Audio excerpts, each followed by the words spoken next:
안녕하세요. 아들 셋을 키우며 살고 있는 평범한 주부 시청자입니다. 제 속으로 나온 건 둘이지만 시어머니 속에서 나온 큰아들이 제일 속을 많이 썩어요. 남자는 죽을 때까지 애라더니 나이 먹고도 이렇게 철이 안 들 줄 알았으면 결혼을 좀 신중하게 할 걸 그랬나 봐요. 물론 우스갯소리지만 어느 정도 진실이 담겨 있는 말이긴 합니다. 언제나 철이 없는 남편 때문에 결혼 생활 내내 고생을 참 많이 했거든요. 저는 몹시 어려운 가정에서 자라났습니다. 채널에 올라오는 사연들을 보면 저 못지않게 가난한 형편에서 자라신 분들이 참 많더라고요. 어렸을 적에는 온 세상 고난과 역경을 저만 겪고 사는 줄 알았는데 이 나이가 되고 나니 저뿐 아니라 세상에는 어려움을 겪는 사람들이 참 많다는 걸 깨닫게 됐네요. 제게는 법적인 아버지가 없습니다. 저희 부모님께서는 혼인신고를 올리지 않으셨거든요. 저희 어머니께서는 저를 임신하셨을 때 갓 20살이 된 나이였고 아버지께서도 22살이라는 어린 나이였어요. 두 분은 시골 동네에서 아는 오빠 동생 사이였는데 어렸을 적부터 오가며 얼굴을 알고 지내다가 사이가 가까워졌다고 해요. 저희 어머니께서는 오랫동안 아버지를 짝사랑하셨다고 했습니다. 아버지께서는 동네에서 소문난 미남이었거든요. 성격도 다정하고 주변 사람들도 살뜰히 잘 챙기고 어르신들에게도 잘하고 동네에서 평판이 참 좋았다고 합니다. 그야말로 완벽한 남자였기에 아버지를 아는 사람이라면 모두 호감을 가질 수밖에 없었죠. 어머니도 그중 한 명이었고 아버지를 짝사랑했지만 차마 티를 내지 못하고 뒤만 졸졸 쫓아다녔다고 했어요. 그러다 우연한 기회로 사이가 가까워졌고 제가 덜컥 들어서게 된 거죠. 두 분 다 예상하지 못했던 임신이었고 어머니께서는 저라는 존재가 몹시 당혹스럽게 느껴지셨다고 했습니다. 그때 내 나이가 20이었으니까 덜컥 들어서 네가 얼마나 당황스러웠겠니.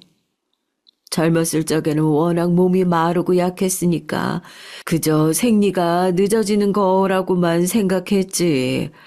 그런데 이상하게 속이 메스꺼리고 잠이 오고 몸에 힘이 하나도 없더라고. 처음엔 감기 기운이라고 생각했는데 몇 주가 지나도 낫질 않으니까 뭔가 이상하다 생각이 들었지. 그제서야 임신 생각이 났고 병원을 찾아가 보니까 이미 네가 들어선 지 한참이 지났더라고. 내 뱃속에 생명이 생겼다니까 참 믿기지 않았다. 이제 겨우 성인이 됐던 참인데 솔직히 말해서 그리 기쁘지만 않았지. 기쁘기보단 앞날이 참 막막하더구나. 당시엔 네 아버지와 그다지 깊은 사이도 아니었고 내 앞날 하나 제대로 볼 수 없는 나이인데 갑작스럽게 엄마가 된다니 말이야. 20살의 나이에 임신을 했다니 제가 생각해도 참 당황스러운 일이었을 것 같긴 해요. 솔직히 20살은 말만 성인이지 어린애나 다름없는 나이잖아요. 이제 막 사회에 발을 딛고 창창하고 멋있는 미래를 꿈꾸며 앞을 준비할 시기인데 갑자기 뱃속에 들어선 제가 기쁘기보다는 짐처럼 느껴지는 것이 당연한 일이겠죠. 게다가 저를 임신했을 당시 어머니께서는 아버지와 교제를 시작하신 지 겨우 서너 달이 지난 시점이었다고 했습니다. 아무리 오랫동안 아버지를 짝사랑해 오셨다고 하더라도 평생을 함께할 반려자를 결정하기에 서너 달은 너무 짧은 시간이니까요. 네 아버지한테 임신 사실을 알리기까지 고민이 참 많았어. 아이가 생겼다고 하면 어떤 표정을 지을까? 내 아이가 아니라고 책임을 회피하진 않을까? 기뻐해 줄까? 아니면 화를 낼까? 뭐라고 얘기를 꺼내야 할지 밤새 고민하면서 며칠을 보냈지. 솔직히 말하자면 걱정이 많았어. 나도 어린 나이긴 했지만 네 아버지도 기껏해야 나보다 2살 많은 나이였잖니. 당시에는 지금보다 일찍 결혼하고 애도 빨리 낳는 분위기긴 했지만 일러도 너무 일렀지. 그렇지만 걱정이 무색하게도 네 아버지는 몹시 기뻐하더구나.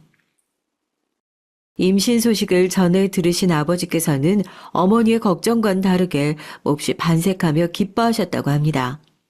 그동안 혼자서 고생 많았겠다며 몸은 괜찮냐 먼저 어머니를 걱정해 주시고 예상하지 못했던 아이이긴 하지만 본인이 책임지겠다고 큰 소리를 떵떵 쳤다고 해요. 태어나서 제 손으로 100원짜리 하나 벌어본 적 없는 남자가 그땐 왜 그렇게 든든해 보였는지. 네 아버진 당시에 공부를 하고 있었거든. 남들은 20살이 되면 공장이다 뭐다 사회로 뛰어들어서 돈을 벌었는데 아니 네 아버지는 운이 좋은 사람이었지. 시댁이 나름대로 부유한 집이었거든. 그래서 네 아버지 뒷바라지를 해줄 수 있었고. 아버지의 집안은 동네에서 유명한 부잣집이었고 조부모님께서는 어머니의 임신 사실을 반기지 않으셨다고 합니다. 얼굴도 잘나고 머리도 똑똑한 집안의 자랑이었던 외동아들이 22살의 나이에 외간 여자를 임신시켰으니 당연한 반응이었겠죠. 게다가 저희 외가는 몹시 가난한 집안이었거든요. 여러모로 어머니께서는 조부모님 성에 차지 않는 며느리였던 겁니다. 그러나 이미 뱃속에 들어선 아이는 아버지의 핏줄이었고 아이를 지울 수도 없는 노릇이었으니 결국 어머니께서는 그 길로 시댁살이를 시작하게 됐어요. 큰소리 떵떵 치셨던 아버지께서는 시험을 준비하는 학생이었기에 어머니와 곧 태어날 저를 먹여 살릴 능력이 없었고 시댁에 얹혀 살게 된 것은 당연한 수순이었습니다. 아이고, 시어머니가 어찌나 나를 구박했던지 아직도 그 양반 생각하면 이가 갈린다. 솔직히 말하면 그 양반 덕분에 유산하지 않은 게 신기할 정도였어. 벌써 수십 년도 더 지난 일들인데 눈 감으면 꼭 어제 있었던 일처럼 생생하니 시간이 이렇게 흘렀는데도 가슴속의 상처는 여전히 남아있구나. 어머니의 고된 시집살이는 저도 수도 없이 들었기에 눈 감고도 써내려갈 수 있을 정도였습니다. 큰 소리치던 아버지께서는 막상 시집살이가 시작되니 공부하느라 어머니는 나몰라라 하시고 시아버지께서는 몹시 무뚝뚝하시고 엄한 분이었고 결혼도 전에 아이를 임신한 어머니를 그닥 곱게 보지 않았다고 해요. 그렇지만 대놓고 구박을 하시거나 면전에 대고 폭언을 일삼진 않으셨어요. 그에 비해 시어머니께서는 어머니를 아예 사람 취급조차 해주지 않았다고 합니다. 시어머니께서는 단 한 번도 어머니를 아가, 며느리, 하다못해 이름이라도 불러주지 않았대요. 항상 야, 이년아, 이 잡거사. 어머니께서는 아직도 가끔씩 시어머니께서 본인을 부르시는 목소리가 환청처럼 들리신다고 했어요. 임신을 했으니 배는 점점 불러오고 몸은 무거워지는데 시어머니께서는 그런 건 나 몰라라 하시고 어머니께 집안일을 전부 떠맡기셨대요. 이제 막 20살이 되었던 어머니께서 집안일을 얼마나 잘하면 잘하셨겠어요.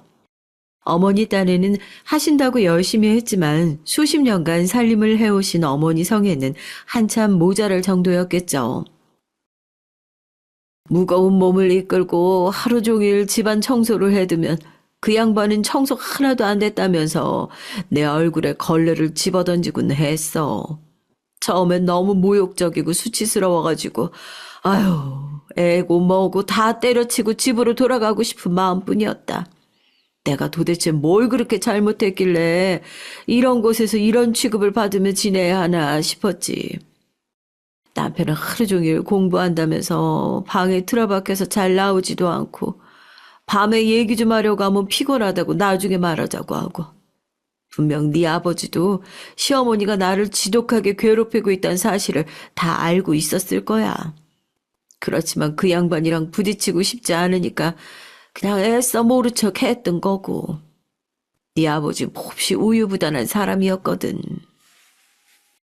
시어머니의 괴롭힘은 그뿐만이 아니었습니다. 어머니께서는 가족들과 식사조차 함께하지 못했어요.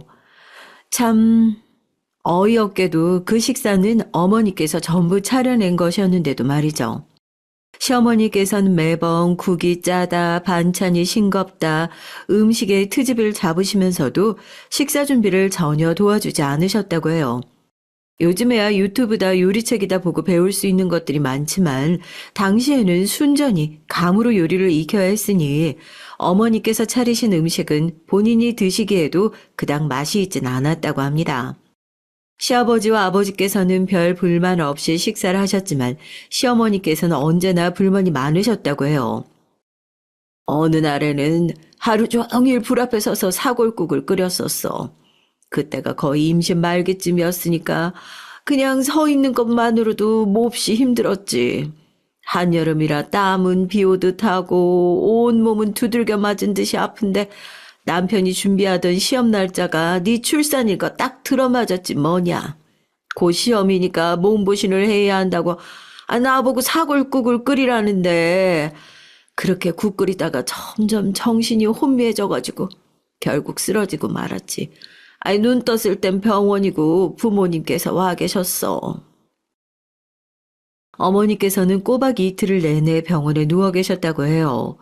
병원에서는 몸 상태가 몹시 안 좋다며 출산일까지 입원을 권유했고 시부모님께서는 병원비가 한두 푼이 아닌데 무슨 유난이냐며 영 탐탁지 않은 반응을 보이셨다가 잘못하다가는 아이까지 위험해질 수 있다는 의사의 말에 결국 입원을 허락하셨다고 합니다. 아까 아버지 집안이 꽤 잘 사는 부잣집이었단 얘기 드렸잖아요. 물론 병원비가 적은 금액은 아니었지만 사실상 조부모님께는 그렇게 부담되는 금액은 아니었을 거예요.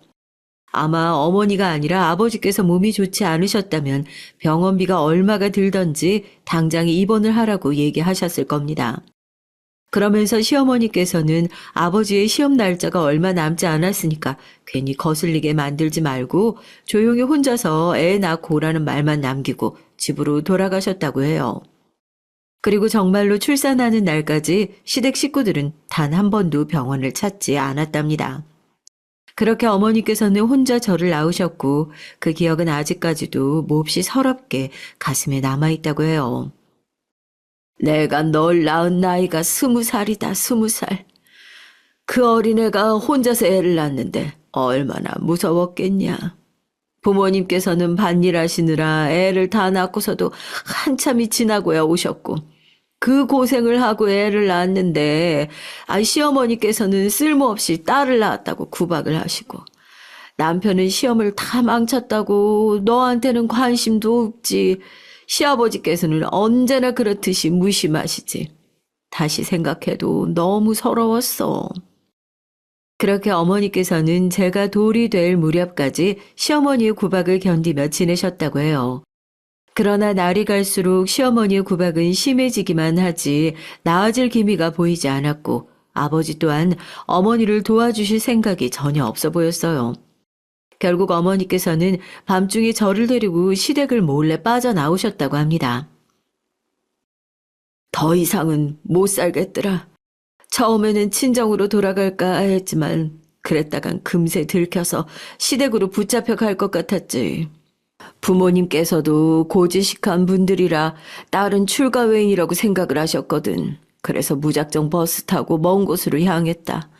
혼자서도 아이를 키울 수 있는 곳, 아무도 찾지 못할 곳으로. 어머니께서는 그렇게 고향을 떠나 먼 도시에서 긴 세월 동안 혼자 저를 키워내셨고 그동안 시댁 식구들은 물론 친정 부모님과 아무런 교류가 없었다고 해요. 오직 혼자만의 힘으로 저를 키우신 거죠.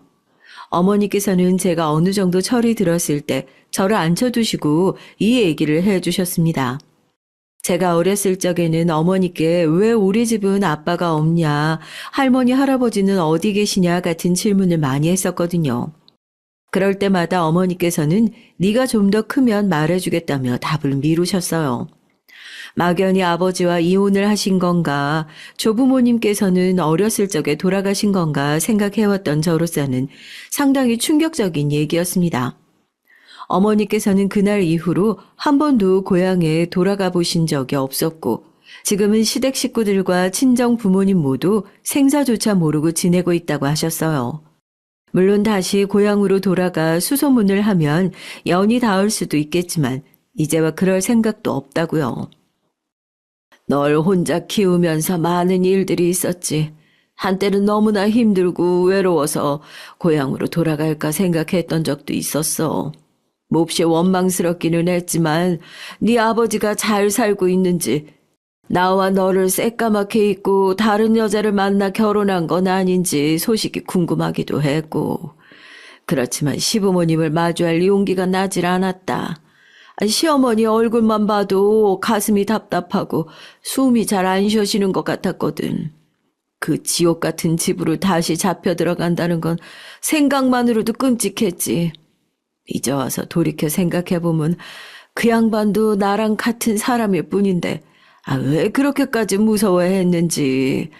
그 양반이 시키는 일을 제대로 하지 못하면 세상이 무너지기라도 할 것 같았어. 이제 막 20살이 된 어린애가 뭘 알았겠냐고. 그 양반도 참 너무했지. 그 어린애가 불쌍하지도 않았을까. 어머니께서는 종종 혼자서 반주를 하시며 제게 시어머니 얘기를 꺼내셨어요. 아까도 말했지만 어머니께서 시댁살이를 하실 동안 겪으셨던 구박과 폭언들은 귀에 못이 박히도록 들어서 달달 외울 수 있을 정도입니다. 어머니께서 저를 혼자서 키워오신 긴 세월에 비해 시댁 식구들과 지낸 기간은 몹시 짧았을 텐데도 가끔 어머니께서는 여전히 그 집에 갇혀 있으신 것처럼 보였거든요. 한번 마음에 새겨진 상처가 그리 쉽게 치유되진 않았죠. 게다가 어머니께서는 그날 이후로 시댁 식구들을 한 번도 만나시지 못했으니까요. 그렇게 어머니께서는 온갖 고생을 다 하시며 저를 키우셨습니다. 당연히 형편은 그리 넉넉하지 못했어요. 저와 어머니가 살던 반지하 단칸방은 매우 오래된 건물이었습니다. 비가 많이 오면 물이 새고 겨울이면 찬바람이 불고 여름이면 쪄 죽을 듯 더운 곳이었지만 그래도 어머니는 그곳이 시댁보다 훨씬 아늑하다고 하셨어요. 하루 벌어 하루 먹고 사는 형편이니 좋은 옷, 좋은 신발은 꿈에도 꾸지 못했고 항상 다 떨어진 옷을 입고 다녔어요. 어머니께서는 자주 직장을 옮겨 다니셨습니다. 청소부 일도 하시고 미용실에서 일하셨다가 식당에서 일하기도 하셨고요. 한때는 화장품 판매 일을 하시기도 했고 건강식품을 팔기도 하셨어요. 부동산 일을 배우기도 하셨고 노인분들을 돌봐드리고 일을 하기도 하셨죠. 지금 생각나는 것들만 해도 이렇게나 많네요. 배운 것도 없고 가진 것도 없는 애 딸린 여자가 할 수 있는 일이 뭐 얼마나 대단한 것들이었겠습니까? 그저 배를 골지 않기 위해 닥치는 대로 일을 하셨던 거죠. 자연히 저 또한 고등학교를 졸업하고 바로 돈을 벌기 시작했습니다. 저의 첫 직장은 신발 가게였어요. 가게 사장님께서는 근방에서 신발 가게를 4-5개 운영하셨는데 매장을 관리하시느라 자주 자리를 비우셨기에 손님 응대와 제품 판매는 거의가 제 몫이었죠. 사실 서비스직은 저와 딱히 어울리지 않는 직업이었습니다. 궁핍한 가정 환경에서 자란 탓에 어렸을 적부터 대인관계에 어려움이 조금 있었거든요. 사람은 누구나 잘나고 멋진 사람과 친해지고 싶어 하잖아요. 사회생활에 익숙하지 않은 어린아이들일수록 그런 면에서 더 솔직하고요. 가난한 집 출신에 언제나 다 떨어지고 낡은 옷을 입고 다니는 제가 또래 아이들에게는 좋은 모습으로 비춰질 리가 없었고 제가 먼저 인사를 걸거나 다가가도 퉁명스러운 반응을 마주하기 일쑤였습니다. 그런 일들이 계속 반복되자 자연스레 성격이 소심해질 수밖에 없었어요. 매번 타인의 불친절하고 냉정한 태도를 마주하는 게 쉬운 일은 아니니까요. 학창 시절 중 가장 기억에 남는 일은 중학교 졸업식 때 있었던 일입니다. 물론 좋은 기억은 아니에요. 저는 중학교 내내 편하게 속내를 털어놓을 만한 친구를 사귀지 못했고요. 오며 가며 가볍게 인사를 하는 친구는 있었어도 가까이 지낼 만한 아이는 없었어요. 다른 아이들은 점심시간에 친한 친구들끼리 모여 밥을 먹고 학교가 끝나면 3, 4, 5 모여 하교를 했지만 저는 아무와도 그러지 못했습니다. 아이 둘을 낳고 살림하느라 바쁜 지금에 와서야 혼자 밥 먹고 혼자 하교하는 게 뭐 그리 대수인가 싶지만 그 당시에는 그 사실이 너무 부끄럽고 슬펐던 것 같아요.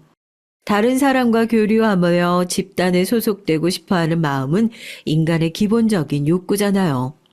당시에 저는 누군가 이런 제 모습을 보고 쟤는 친한 친구 한 명도 없나 봐. 쟤네 집 가난하다며 하고 흉을 보지는 않을까. 날 이상한 아이라고 생각하진 않을까 하는 피해의식에 사로잡혀 있었던 것 같습니다. 실제로 다른 아이들이 저를 그렇게 생각했다고 한들 이제 와서는 남들 시선이 뭐 그리 중요한가 싶지만요. 그렇지만 당시에 저는 지금처럼 그렇게 무덤덤해지지 못했어요. 중학교 졸업식 날 언제나 바쁘시던 어머니께서 저를 위해 힘들게 시간을 내 자리를 참석해 주셨고, 저는 어머니께 제대로 사진 하나 찍을 친구가 없다는 사실을 들키고 싶지 않았어요. 그래서 용기를 내서 같은 반 친구 한 명에게 먼저 같이 사진을 찍자고 말을 건넸죠. 그나마 몇 번 얘기를 나눠본 적이 있었던 아이라 그나마 말을 걸 만한 명분이 있었죠. 같이 사진 찍는 게 뭐 그리 어려운 일이라고. 그땐 그렇게 긴장이 됐는지 모르겠어요. 그 아이는 갑작스레 말을 건 제가 조금 당혹스러워 보이는 얼굴이었지만 그래도 함께 사진을 찍어줬죠. 제 속사정을 알 리 없는 어머니께서는 그 친구에게 다정하게 우리 딸이랑 제일 친한 친구라며 앞으로도 친하게 지내렴 하고 말을 거셨고, 그 아이는 어머니의 말씀에 당황한 얼굴이 됐습니다. 그게 무슨 말씀이세요? 저 애랑 별로 안 친해요. 얘 반에서 친한 친구 한 명도 없어요. 사진 한 장 못 찍는 게 불쌍해 보여서 찍어준 거예요. 친구는 그렇게 기분 나빠하며 자리를 떠났고 전 너무 부끄럽고 속상한 마음에 눈물을 터뜨리고 말았어요. 지금까지도 중학교 졸업식은 좋지 않은 기억으로 남아있고요. 그날 이후로 어머니께서는 제 학교 생활이나 교우 관계에 관심을 기울이시기 시작했지만 전 오히려 그런 관심이 부담으로 다가왔습니다. 어머니께서 학교 생활에 어려운 일은 없냐 물어오실 때마다 괜시리 까칠하게 제가 알아서 할 테니까 신경 쓰시지 말라 쏘아붙이고는 했죠. 그러나 알아서 잘하겠다는 말과는 다르게 고등학교에 입학하고 나서도 저는 여전히 친구를 사귀지 못했습니다. 소심한 성격에 피해의식까지 더해져서 최악의 성격이 됐거든요. 결국 고등학교를 다니는 내내 중학교 때와 마찬가지로 외톨이처럼 지냈고 대인관계에 어려움이 생기게 됐어요. 그랬던 저에게 사람을 상대하며 비위를 맞춰야 하는 판매직이라니 당치도 않은 직업이었습니다. 하지만 당장 돈을 벌어야 하는 고졸이었던 제게는 선택권이 없었어요. 아무런 자격이나 능력이 없이도 일을 할 수 있는 곳은 기껏해야 음식점 같은 서비스 직분이었고, 갓 20살이 된 저를 정직원으로 채용하겠다고 하는 곳은 그 신발가게가 유일했거든요. 불행 중 다행으로 신발가게 사장님께서는 제게 몹시 친절하게 대해주셨습니다. 사장님께서는 중년의 여성분이셨는데요. 저를 보면 본인의 숫기 없는 막내딸이 생각나신다며 이것저것 챙겨주시곤 하셨어요. 처음에는 손님들을 응대하는 데에 많은 어려움이 있었지만 일하는 기간이 길어질수록 점점 일이 익숙해져 갔죠. 그러다가 남편을 만나게 됐어요. 남편은 저희 가게에 물류를 배달하는 트럭 기사였습니다. 앞서 말했듯 저는 몹시 숫기가 없고 대인관계에 어려움을 겪고 있었기에 손님들을 응대하는 것에는 조금씩 익숙해져지고 있었지만 여전히 다른 사람을 대하는 것은 어려워했어요. 그런 성격은 남편에게도 마찬가지였고 남편은 처음에는 저를 몹시 까칠한 사람이라고 생각했다고 하더라고요. 저와는 다르게 남편은 활발하고 낯을 가리지 않는 성격이었고 항상 무뚝뚝하게 굳는 제 태도에 굴하지 않고 살갑게 말을 걸어왔습니다. 그런 남편에게도 저도 자연스럽게 호감이 갔고 그렇게 저와 남편은 연인 사이가 됐죠. 남편은 매사에 긍정적이고 낙천적인 사람이었습니다. 저와는 하나부터 열까지 정반대였어요. 제가 살아온 얘기를 쭉 들어오셨으니 아시겠지만 저는 긍정, 낙천과는 거리가 먼 사람이었거든요. 조금만 일이 안 풀려도 역시 나는 안 된다는 건가, 이 일은 포기해야 하나 하고 부정적인 생각들을 하기 일쑤였고 남들이 제 앞에서 살짝만 표정을 굳혀도 하루 종일 내가 뭘 잘못했나 스스로의 행동을 곱씹으면서 고민하곤 했습니다. 그만큼 생각도 많고 스트레스도 많으니 위장병을 달고 살았고 몹시 예민했어요. 그러면서도 남들에게는 티를 내지 못하는 소심한 성격이라 악순환의 반복이었죠. 그런 제게 남편과의 연애는 돌파구 같은 존재였습니다. 남편은 제가 줄곧 해왔던 쓸데없는 생각들과 걱정들을 아무것도 아닌 일들로 바꾸는 힘이 있었어요. 왜 그런 걸 벌써부터 걱정하고 있어? 분명 잘 될 거야. 해결 방법이 있을 거야. 아마 그 사람은 그런 거 신경도 안 쓰고 있을 거야. 남편이 해준 말들은 제 마음을 안정시켰고 남편과 함께 보내는 시간은 몹시 즐거웠습니다. 결혼한 지 한참 지난 지금에 와서야 남편이 제게 해줬던 말들이 전부 남편이 철이 없었기 때문에 나올 수 있었던 말이라는 생각을 깨닫게 됐지만 어찌됐든 당시에 저에게는 큰 도움이 되었으니까요. 이 남자와 함께라면 제 성격의 단점을 지우고 행복하게 살 수 있을 것이란 생각이 들었고 그렇게 저와 남편은 부부가 됐습니다. 남편은 저와 다르게 평범한 집안에서 자란 사람이었어요. 든든한 가장이신 아버지와 가정주부이신 어머니, 그리고 2살 터울의 남동생이 하나 있었고요. 저처럼 어려운 가정 형편에서 자라진 않았지만 그닥 잘 사는 집도 아니었고요. 전형적인 중산층 가정이었고 시아버지께서는 작은 철물점을 운영하셨습니다. 시어머니께서는 원래 수선 일을 하시다가 남편이 태어난 후로는 일을 그만두시고 집에서 살림을 하셨다고 했어요. 남편은 어렸을 적부터 책상에 앉아서 공부를 하기보다는 밖에 나가 뛰노는 걸 좋아하고 활기찬 아이였고요. 자연히 성적도 그리 좋지 않았고 공부에 뜻도 없었기에 고등학교 졸업 후 저처럼 바로 취직을 했다고 합니다. 그런 남편과 다르게 2살 터울의 서방님께서는 공부를 몹시 잘하셨어요. 학창 시절 내내 반에서 1등을 놓치지 않으셨다고 하더라고요. 그 흔한 학원이며 과외며 아무것도 받은 적이 없는데 어떻게 그렇게 공부를 잘했는지 모르겠어. 나랑 같은 핏줄이 맞나 싶다니까. 동생은 어렸을 적부터 몸이 되게 약했거든. 그에 비해서 난 하루 종일 바깥에서 뛰어노는 걸 좋아하는 골목대장이었고 책벌레였던 동생을 학교에서 괴롭히는 아이들이 많았거든. 난 그런 애들한테 달려가서 주먹 다짐을 하곤 했었지. 타고난 성격이 유약하셨던 서방님께서는 어렸을 적부터 자주 또래 친구들의 괴롭힘 대상이었는데 그럴 때마다 남편이 나서서 그 친구들과 주먹 다짐을 했다고 해요. 서방님께서는 그런 남편에게 몹시 미안해하시면서도 고마워했다고 합니다. 2살 터울의 형제라면 크면서 서로 치고받고 싸우고 사이가 나빠질 만도 했을 텐데 서방님께서는 항상 남편을 잘 따랐다고요.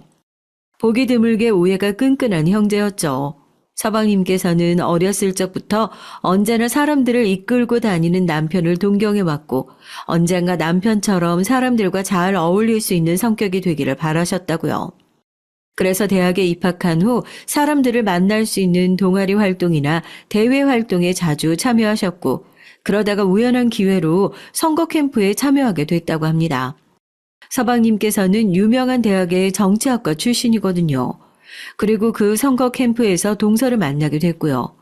처음에는 그저 정치에 관심이 많아서 선거 캠프까지 참여한 여자인 줄 알았는데 연애를 시작하고 한참이 지나서야 실은 본인 아버지가 국회의원이라는 사실을 말해줬다고 하더라고요.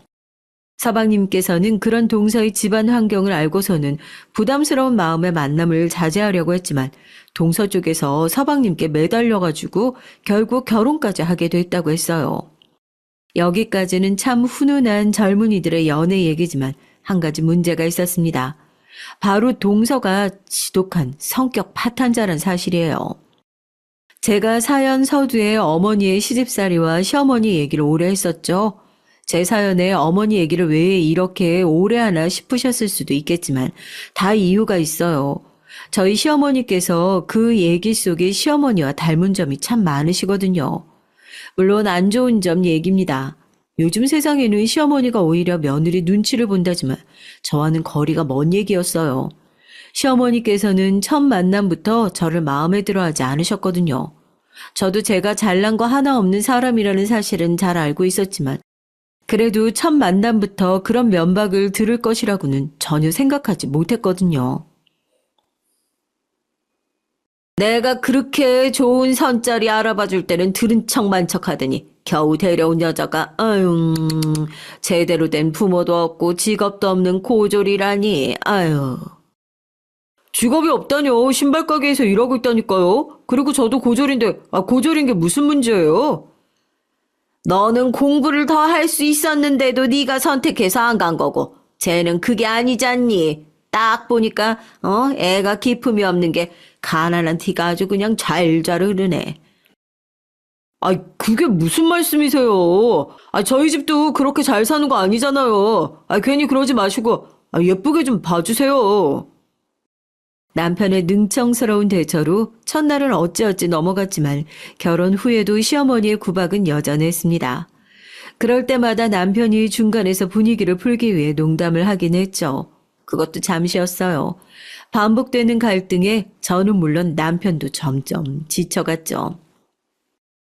어머니 저러시는 거 하루 이틀도 아니고 이제 당신도 알아서 좀 맞춰주면 안 돼? 솔직히 말하면 나도 매일매일 이러는 거 힘들다. 두 사람 사이에 끼어서 눈치 보느라 숨도 못 쉬겠다고. 어머니도 어머니지만 당신도 너무해. 어떻게 그렇게 매번 한 번을 앉으려고 해? 그게 무슨 말이야? 한 번을 앉으려고 하다니. 어머님께서 나한테 하시는 행동들을 보고서도 그런 말이 나와? 물론 우리 어머니가 좀 언행이 과하긴 하시지. 그래도 나쁜 분은 아니라는 거 알고 있잖아. 내가 그걸 어떻게 알아?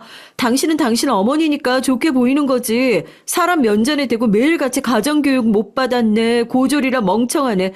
집에서 살림만 하면서 요리고 청소고 제대로 하는 거 하나 없다고 구박하시는데 내가 여기에 어떻게 맞출 수가 있냐고.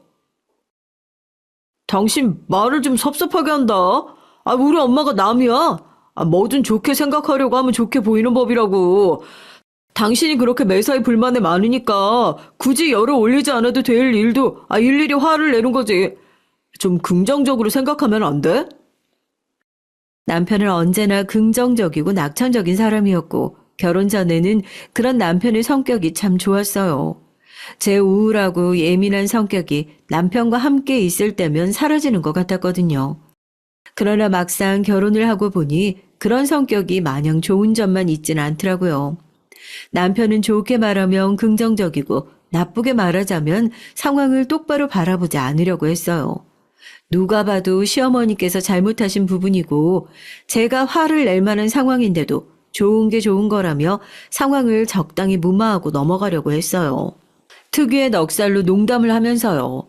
처음에는 그런 남편의 모습이 저와 시어머니 사이의 갈등을 무마시키고 저를 보호해주기 위해서라고 생각했기에 고마웠지만 그런 일들을 몇 번 겪고 나니 남편의 행동들이 저를 위해서가 아니라 본인이 귀찮은 일에 휘말리고 싶지 않아서였던 사실이 여실히 느껴졌습니다. 그렇게 시어머니의 구박과 남편의 무책임한 회피 속에 하루하루 스트레스를 받으며 지내던 중 첫째 아이를 임신하게 됐어요. 20대 중후반의 나이에 아이가 생겼으니 저도 또래들에 비해서는 조금 이르게 아이를 가진 편이었죠. 임신을 하고 나니 어머니 생각이 많이 나더라고요. 어머니께서도 20살이라는 어린 나이에 저를 가지고 가진 고생을 하셨으니까요. 게다가 시어머니께서 저를 구박하시는 행동이 어머니께 전해 들었던 고된 시집살이와 많이 닮아 있었습니다. 시어머니께서는 꼭 제가 임산부라는 사실을 잊기라도 하신 듯이 행동하셨거든요. 물론 남편도 저와 아이를 위해 하루 종일 밖에서 힘들게 일을 했기에 임신했다고 유난 떨며 유세를 부릴 생각은 전혀 없었어요. 그렇지만 임신하고 애를 낳아보신 분들은 아시겠지만 몸이 많이 힘들고 불편하긴 하잖아요. 조심해야 할 부분들도 많고요. 특히 저는 임신 초기에 입덧이 정말 심했거든요. 저는 평생 편식이라는 걸 해본 적이 없는 사람이었습니다. 없는 형편에 자랐으니 입에 넣을 수 있는 것이라면 감지덕지 하면서 먹었어요. 그런데 임신을 하고 나니까 가리는 것이 참 많아졌어요. 좋게 말해 가리는 것이지 사실상 입에 넣을 수 있는 음식이 아무것도 없는 수준이었습니다. 물조차 물비린내가 너무 심해서 잘 삼키질 못했고요. 그나마 향이 진하지 않은 차 종류와 과일 몇 개 정도만 목구멍으로 넘길 수가 있었는데 하루 종일 차만 마시고 과일만 먹어도 그마저도 소화하지 못하고 다 토해내곤 했어요. 남편은 그런 저를 보며 마음이 아팠는지 나름대로 이것저것 음식들을 사다 날랐지만 저는 어느 것도 제대로 먹지를 못했습니다. 특히 순대같이 돼지향이 심한 것들은 냄새만 맡아도 구역질을 했어요. 먹지 못하니 원래도 마른 몸이었는데 두세 달 사이에 거의 5kg 가까이 살이 빠졌죠. 당시에 저는 스스로가 봐도 상태가 좋지 않았습니다. 마주치는 사람들이 하나같이 어디 아픈 거 아니냐고 물어볼 정도였어요. 그러나 시어머니 눈에는 그런 제 모습이 전혀 보이지 않았던 모양입니다.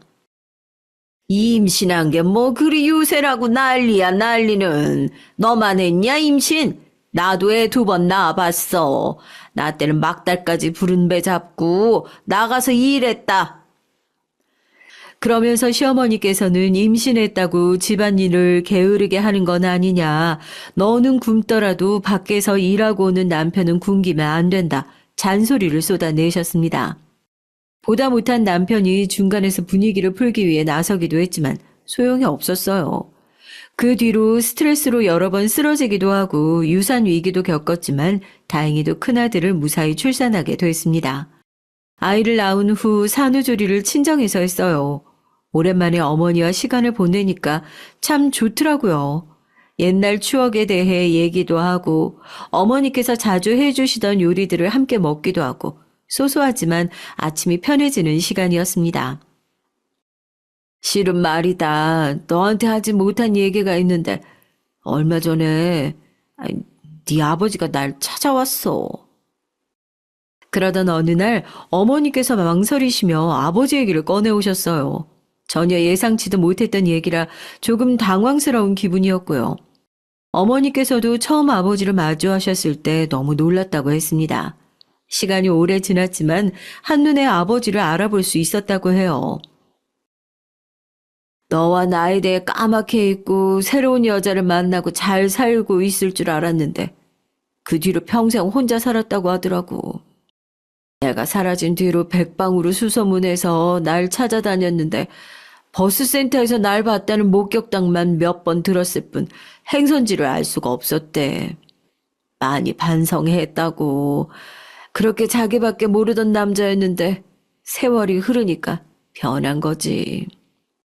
그러면서 어머니께서는 평생 원망하며 살아왔는데 막상 아버지를 마주하니 기분이 이상했다고 하셨어요. 어머니 기억 속에 아버지께서는 여전히 20대 초반의 나이에 멈춰 있었으니까요. 아버지께서는 준비하시던 시험에 얼마 안가 합격하시고 그 뒤로 쭉 탄탄대로를 달려오셨다고 했습니다. 주변에서는 너도 나도 나서서 결혼을 해라, 중매를 서주겠다 난리였지만 아버지께서는 마음 한켠에 언제나 저와 어머니가 걸려서 차마 새로운 여자를 만나지 못했다고 했어요. 많이 늦기는 했지만 이제라도 제대로 된 남편, 아버지 노릇을 하고 싶다며 본인을 용서해달라고 부탁을 하셨다고 했습니다. 솔직히 난 잘 모르겠다. 한때는 멋지게 성공한 네 아버지가 나를 찾아온 상상을 했었던 적도 있었어. 근데 막상 일이 생기고 나니까 기쁘기보단 마음이 복잡해. 이제 와서 네 아버지가 아무 일 없었다는 듯 부부가 되어 살 수 있을지 확신도 안 서고. 그래도 내 마음이 어찌됐든 너한테 소식을 전해야 될 것 같았어. 명함도 받았는데 너한테도 연락 달라고 하더라고. 그렇게 어렸던 네가 벌써 결혼도 하고 얼마 전에 애도 낳았다고 하니까 많이 놀라더라고. 그렇게 받아든 아버지의 명함에는 변호사 로펌 주소와 핸드폰 번호가 적혀 있었어요. 아버지께서는 지난 세월 동안 유능한 변호사가 되어 계셨고 직원이 수십 명이 넘어가는 로펌의 대표로 일하고 계셨어요. 솔직히 어머니처럼 저 또한 얼떨떨한 기분이었어요. 고민 끝에 찾아간 로펌은 건물부터 으리으리하더라고요. 저같이 평범한 사람과는 거리가 멀어 보이는 곳이었고 저희 아버지께서 정말 이곳의 대표라고 생각하니까 실감이 나질 않았습니다. 어린 시절부터 아버지라는 사람에 대해 수도 없이 상상해 왔었지만 죽을 때까지 다시는 만날 일 없는 사이라고 생각했거든요. 분명 저와 어머니를 잊고 다른 여자를 만나 살고 계실 거라고 생각했고요. 그런데 수십 년의 세월이 흘러 이런 로펌의 대표가 되어 저와 어머니를 찾아오시다니 분명 현실인데도 현실 같지 않은 기분이었습니다. 아버지께서는 1층에 저를 마중 나와 계셨고 저와 아이를 보고서는 몹시 기뻐하셨죠. 그동안 어머니와 둘이서 얼마나 힘들었냐며 저를 꼭 안아주시는데도 저도 모르게 눈물이 나더라고요. 그 뒤로 어머니와 아버지께서는 자주 만나 식사도 하시고 가까이 지내시는 것 같았어요. 아버지께서 부단히 노력을 하시더라고요. 어머니가 좋아하시는 꽃을 사오기도 하고 젊은 사람들처럼 데이트도 다니시면서요. 처음에는 걱정이 많으시던 어머니께서도 점점 아버지께 마음의 문을 열기 시작하시는 것 같았어요. 그러던 와중 저는 첫째를 낳은 지 반년 만에 둘째 아들을 임신하게 됐습니다. 계획하지 않았던 둘째였기에 처음 임신 사실을 알게 됐을 땐 조금 당황스러운 기분이었지만 저와 남편을 찾아와준 소중한 생명이니 이 또한 운명이라고 생각했어요. 그리고 저와 동시에 동서도 시조카를 임신하게 됐습니다. 아까 동서가 성격 파탄자라고 잠깐 언급했던 거 혹시 기억하고 계시나요? 유약한 성격의 서방님과는 다르게 동서는 정말 성질이 불같은 여자였어요. 정치하는 집안 출신이라 그런지 목소리도 크고 지는 걸 절대 못 참는 성격이었죠. 거기서 그치면 다행이었지만 본인보다 못한 사람이라 생각하면 숨쉬듯 사람을 무시했습니다. 그런 점에서는 시어머니와 참 잘 맞더라고요. 첫 만남부터 저를 그렇게 구박하시고 미워하시던 시어머니께서는 동서에게는 또 그렇게 잘해주셨어요. 아마 동서가 나름대로 잘 사는 집안 출신에 가방끈도 긴 시어머니 마음에 쏙 드는 며느리였기에 그러셨던 거겠죠. 고졸 출신의 가난한 집안 출신이었던 저와는 다르게 말이에요. 역시 배운 여자라 그런지 매사에 똑 부러지고 그냥 아주 야무져. 가정교육을 잘 받아서 그런가. 아버지가 워낙 훌륭하신 분이잖니. 지친부 생사도 모르는 누구랑은 아주 그냥 다르게 말이야.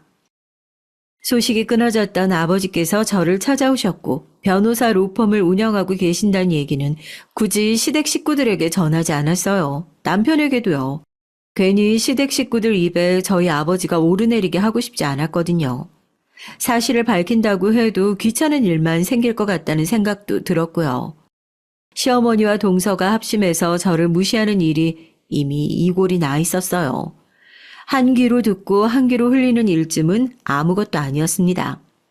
그러던 어느 날 어머니께서 제게 하실 말씀이 있으시다며 오랜만에 식사를 같이 하자는 연락을 해오셨어요. 예상대로 약속 장소에는 어머니와 아버지가 함께 앉아 계셨고 두 분은 많이 늦었지만 이제서야 식을 올리고 정식으로 부부가 되기로 약속했다고 말씀하셨죠. 저는 진심으로 두 분을 축하해드렸고 식사 자리는 몹시 즐거웠습니다. 그동안 두 분이서 하셨던 데이트에 대한 얘기를 듣기도 하고 아버지께서 로펌에서 일하시는 얘기를 듣기도 하고요. 네? 그 국회의원 변호를 맡게 되셨단 말씀이세요? 그 사람 저희 동서 아버지예요. 세상에 이런 우연이 다 있네요. 알고 보니 국회의원이었던 동서의 아버지가 얼마 전에 아버지께 변호를 의뢰했다고 하더라고요. 아버지께서는 주로 정치인들 변호를 많이 맡아오셨고 정치인들 사이에서는 몹시 유명한 분이셨기에 아버지께 변호를 맡기기 위해 줄 서 있는 정치인들이 많다고 했습니다. 동서의 아버지도 그중 하나였어요. 원래는 다른 소송과 일정이 겹쳐서 거절할까 하다가 딸이라는 사람이 매일같이 로펌을 찾아와서 사정사정을 하길래 너랑 비슷한 또래처럼 보여가지고 마음이 약해지더구나. 그래서 변호를 맡게 됐는데 그 여자가 네 동서였을 줄이야. 세상이 참 좁다 하지만 이런 우연이 다 있구나. 제 앞에서는 귀족이라도 되는 듯 하늘을 높은 줄 모르고 매일같이 건방을 떨던 여자가 저희 아버지 앞에서는 사정사정을 했다니 그런 동서의 모습을 한 번도 본 적이 없어서 상상이 가질 않았지만 어찌됐든 그때는 그저 세상 참 좁네 정도로만 생각했어요. 굳이 동서에게 이 사실을 말하고 싶지도 않았고요. 그렇지만 부모님께서 정식으로 부부가 되시기로 한 마당에 남편에게까지 아버지의 존재를 숨길 수는 없었고 조심스레 얘기를 꺼내자 남편은 마치 본인의 일처럼 기뻐해 줬어요. 조금 철없고 책임감이 없기는 해도 남편은 남편이더라고요. 혹여나 왜 지금까지 자신을 속였냐 다그치진 않을까 걱정했던 제가 조금 민망해질 정도였습니다. 시댁 식구들에게는 나중에 때가 되면 말씀드릴 테니 일단은 비밀로 해달라는 제 말에 남편은 알겠다고 했어요. 얼마 후에 둘째 아들이 태어났고 얼마 지나지 않아 동서도 시조카를 출산하게 됐습니다. 동네 작은 병원에서 아이를 낳은 저와는 다르게 동서는 크고 시설 좋은 병원에서 아이를 출산했어요. 국회의원 딸이라 그런지 이곳저곳에서 참 많이 선물이 왔더라고요. 시어머니께서는 당연히 저희 둘째 아들보다는 시조카에게 관심이 더 많으셨고 제가 있던 병원에는 얼굴도 비추시지 않더니 동서 곁에서 하루 종일 수발을 드셨다고 했어요. 그 모습을 보니까 당연히 저도 속이 안 익고 왔고 말이 좋게 나가지 않았죠. 역시 국회의원 딸이라 그런지 남 수발받는 게 익숙해 보이네. 어머니께서도 그렇게 며느리 위해 주시는 분인지 몰랐네요. 어머, 형님 혹시 화나셨어요? 형님께서는 한 번 애를 낳아보셨고 저는 처음이니까 당연히 저한테 더 신경 써주시는 거죠. 그리고 국회의원 딸이라 남 수발받는 게 익숙해 보이다니요. 무슨 뜻인지 모르겠지만 좀 불쾌하네요. 불쾌하다니? 내가 뭐 틀린 말 했어? 원래 정치하는 사람들은 본인이 하는 거 없고 하나부터 열까지 아랫사람 부리는 법이잖아. 뭐라고요? 아니, 말 다 하셨어요? 됐어요. 형님같이 집안에 국회의원은커녕 구급 공무원 하나 없는 분이 뭘 하시겠어요? 배운 게 없으시니 항상 그렇게 열등감에 쩌들어 계시는 걸 테고. 제가 이해해야죠, 뭐. 뭐? 동서, 방금 뭐라 그랬어? 동서가 그렇게 잘났어? 그러는 동서도 우리 아버지 로펌 가서 손이 발이 되도록 싹싹 빌었다며. 뭐예요? 지금 그게 무슨 말이에요? 순간 열이 머리 끝까지 뻗쳐 아버지에 관한 얘기를 꺼내고 말았고 아차 싶었지만 이미 뱉은 말은 주워 담을 수가 없었습니다. 동서는 아버지 로펌이라니 그게 무슨 말이냐. 연락이 끊겨 생사도 모른다던 아버지가 설마 변호사라도 된 거냐 고래고래 소리를 질렀고 저는 말없이 핸드폰을 꺼내들어 아버지께 전화를 걸었습니다. 아버지 저예요. 다름이 아니고 제가 동서한테 아버지 얘기를 했더니 동서가 몹시 놀란 것 같아 보여서요. 잠깐 통화 가능하세요? 설마 하는 표정으로 전화를 건네받은 동서는 전화기 너머로 들려오는 아버지의 목소리에 기겁을 하면서 손까지 덜덜 떨더라고요. 정말 변호사님이 맞냐며 통화를 하던 동서는 까무라치며 쓰러지고 말았고 놀란 시어머니께서 밖으로 뛰어나가 간호사를 불러오셨습니다. 아무래도 출산한 지 얼마 지나지 않아서 기력이 없는 상태로 큰 충격을 받아 몸이 충격을 이겨내지 못하고 기절을 하는 것만 같았어요. 아버지께는 나중에 다 설명드리겠다고 전화를 끊고 그렇게 병원을 나섰죠. 얼마 지나지 않아 동서에게서 다시 연락이 왔고 왜 그동안 본인에게 아버지에 대한 얘기를 하지 않았냐며 로펌의 하루가 멀다고 드나들며 사정했던 걸 다 알고 있었으면서도 그렇게 싹 입 씻고 모르는 척 할 수 있냐며 저를 몰아붙이더라고요. 동서 뭔가 착각하고 있는 모양인데 우리 아버지가 변호사고 내가 동서 사정을 알고 있다고 한들 그걸 동서한테 말해줘야 하는 이유가 뭔데? 기절했다 일어나서 상황 파악이 잘 안 돼? 동서가 지금 나한테 큰소리 떵떵 칠 입장이 맞냐고. 어렵사리 얻어낸 기회인데 내 말 한마디에 취소되는 걸 보고 싶어? 아니, 형님 그게 아니라요. 동서 아버지가 무슨 잘못을 해서 변호사가 필요한 건지 동서가 얼마나 구질구질하게 우리 아버지 앞에서 사정을 했는지 전혀 궁금하지도 않고 알고 싶지도 않아. 내가 동서한테 할 말은 앞으로 행동에 주의하라는 거야. 나 동서가 그렇게 매사에 무시할 만큼 한심한 사람 아니니까. 그동안은 괜히 얼굴 붉히기 싫어서 참고 지냈지만 앞으로는 참아줄 생각 없으니까 그렇게 알아. 그렇게 전화를 끊어버렸고 그 뒤로 동서는 저를 대하는 태도를 180도 바꿨습니다. 시어머니께서 습관적으로 저를 동서와 비교하며 구박하려고 하시면 기겁을 하며 시대가 어느 시대인데 그런 말씀을 하시냐며 제 편을 들어주질 않나. 비싼 명품 선물들을 사들고 오질 않나, 이렇게까지 사근사근하게 굴 수 있는 사람이었나 싶더라고요. 저희 아버지 앞에서도 이런 식으로 사정을 했겠구나 싶었고요. 솔직히 말하자면 아버지께 부탁드려서 동서 아버지의 소송을 망치고 싶은 생각도 있었어요. 그러나 그런 짓을 했다가는 아버지께도 저 스스로에게도 부끄러운 일이라 생각했고, 그렇게나 저를 무시하던 동서가 이제는 제 앞에서 순한 양처럼 구는 것에 만족하기로 했어요. 얼마 전 아버지와 어머니께서는 식을 올리셨고, 제가 태어난 후로 30년이라는 세월이 지났으니 정식으로 부부가 되기까지 참 오랜 시간이 지났죠. 어머니께서는 다 늙어서 무슨 결혼식이냐며 그냥 혼인신고만 하고 살자 하셨지만, 아버지께서 고집을 부려서 식을 올리게 됐습니다. 어머니께서도 말만 그렇게 하셨지 막상 결혼식에서는 그 어떤 신부보다 행복해 하셨어요. 남들 다 있는 부모님이지만 제게는 이런 평범한 가족이 생기기까지 참 오랜 세월이 걸렸네요. 그동안 말도 많고 탈도 많은 시간이었지만 앞으로 저도 제 둘째 아들, 그리고 언제나 속썩이는 철없는 큰아들까지 3명의 아들과 함께 잘 지지고 볶고 잘 살아보려고 합니다. 부디 저희 가족에게 펼쳐질 앞날이 무탈하고 평안하기만을 바라요. 여기까지 제 얘기를 들어주신 모든 분들께 감사드립니다. 안녕하세요. 저는 50대 아줌마입니다.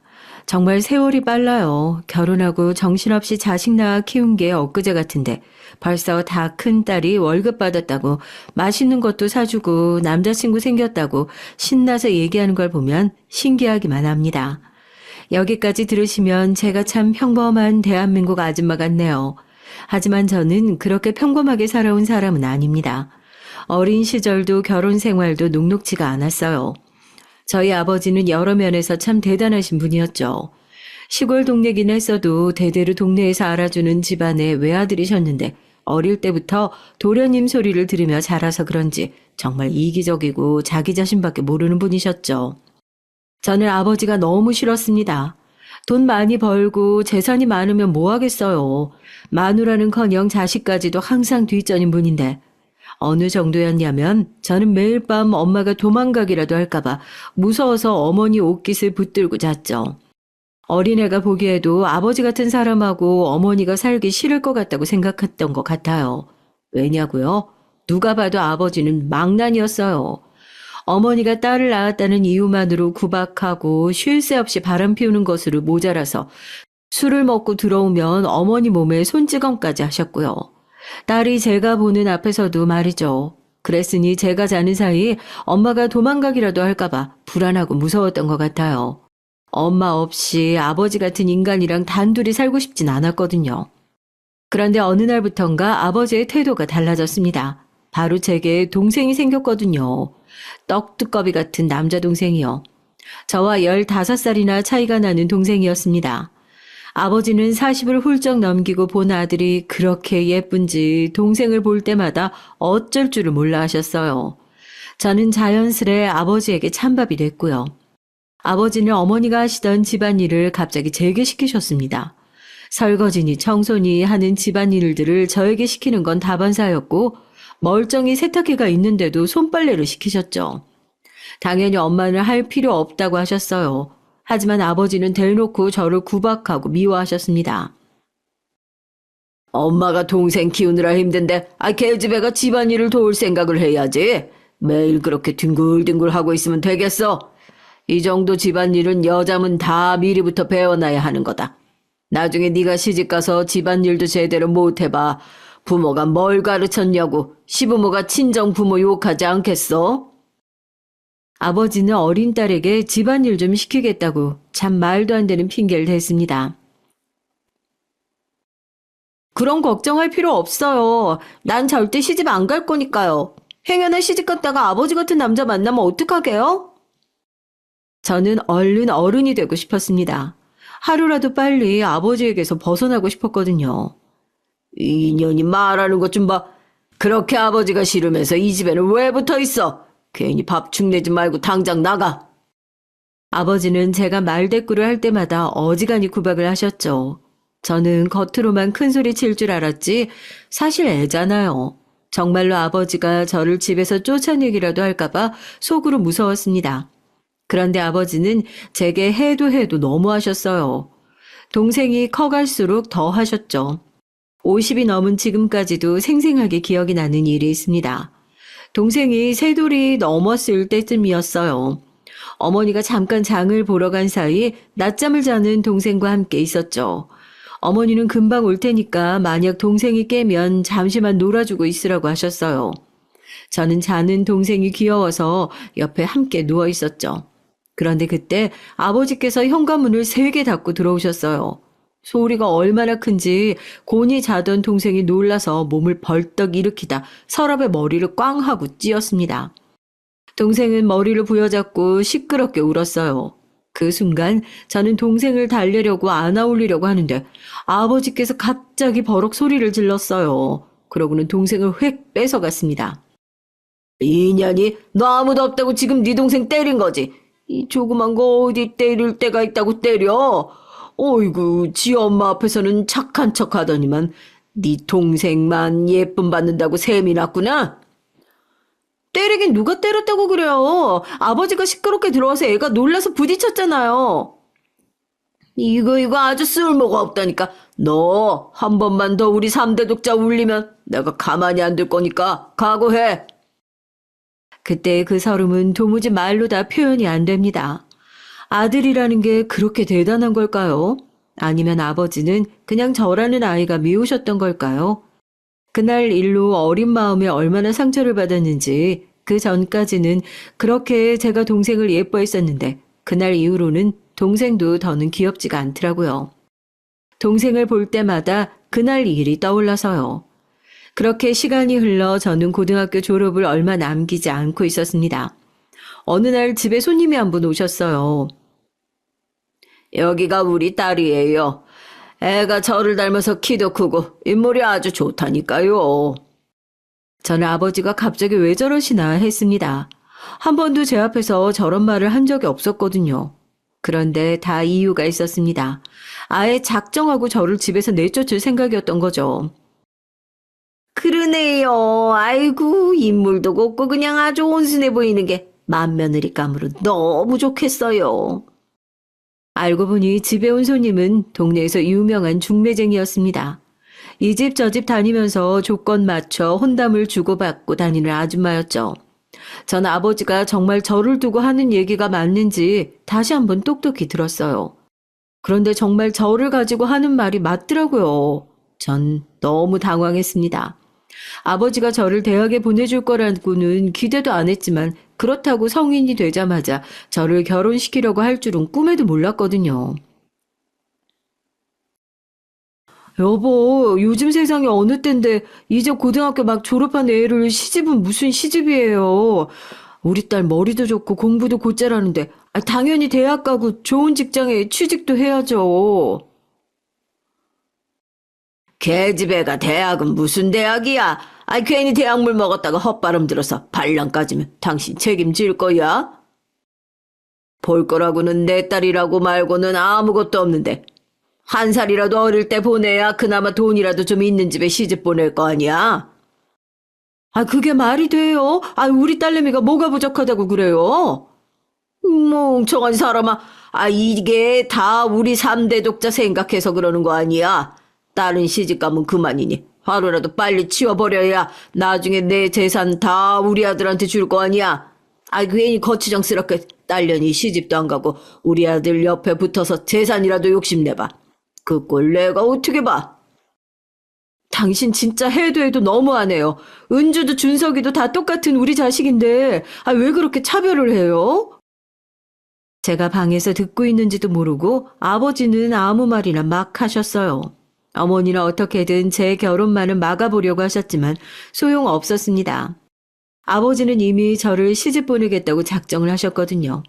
그때 알았죠. 아버지의 머릿속엔 아들 말고 저는 아예 없다는 걸요. 저는 당연히 결혼하고 싶지 않았습니다. 하지만 저의 의견 같은 건 애초에 중요하지 않았어요. 동네에는 저희 아버지와 사돈이 되고 싶어서 줄을 선 사람들이 많았어요. 아버지 사생활이나 인성이 안 좋다는 걸 동네 사람들 대부분이 알았지만 워낙 대대로 집안에 돈이 많으니까 어떻게든 연을 닿아보려는 사람들이 있었죠. 결혼 얘기가 나오자마자 쉬지 않고 선을 봤어요.